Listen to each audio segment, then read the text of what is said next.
Welcome back. Today's reading is from the Gospel of John, chapter 13, verses 31 through 35. When Judas had gone out, Jesus said, "Now is the Son of Man glorified, and in him God is glorified. If God is glorified in him, God will also glorify him in himself and glorify him at once. Little children, yet a little while I am with you. You will seek me, and as I said to the Jews, so now I say to you, where I am going, you cannot come.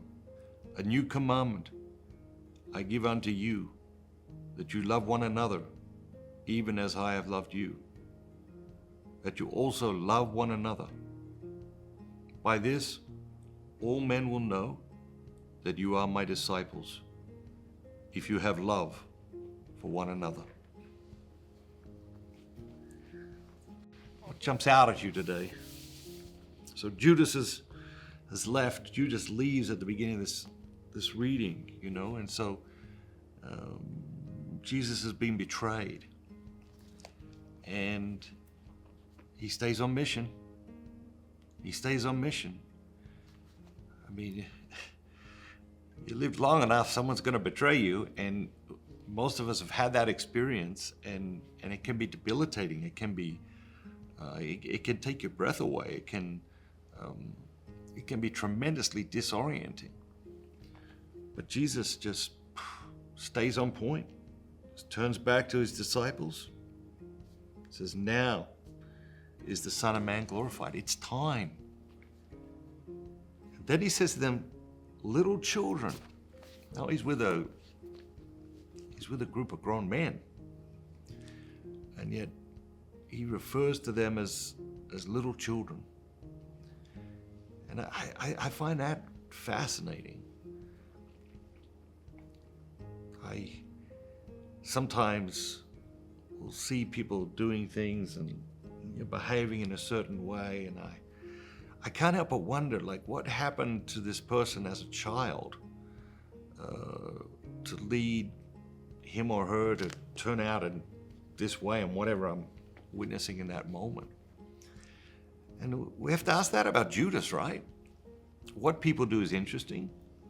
Why people do what they do is fascinating. You have to ask yourself, why did Judas do it?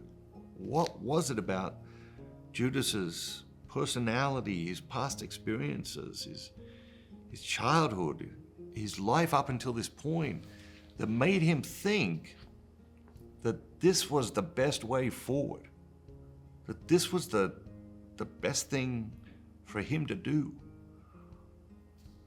What did he imagine was going to come of it?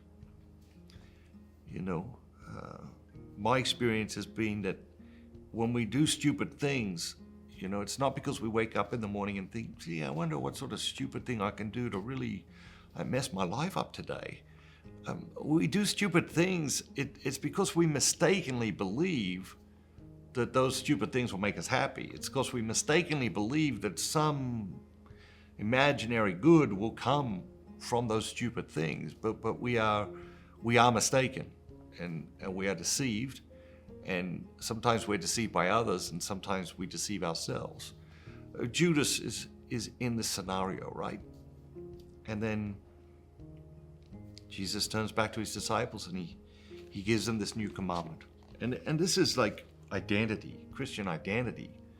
Sometimes you'll hear people say, well, this person's having an identity crisis, or this organization's having an identity crisis. Even there are times when people say the Catholic Church is having an identity crisis.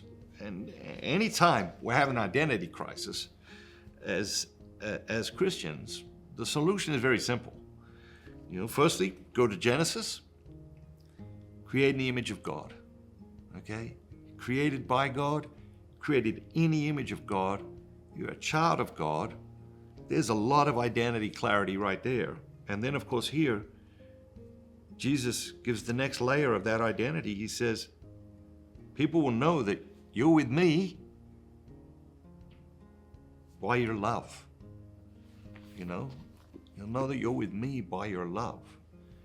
And this is a multifaceted challenge that we every day can find a new level of.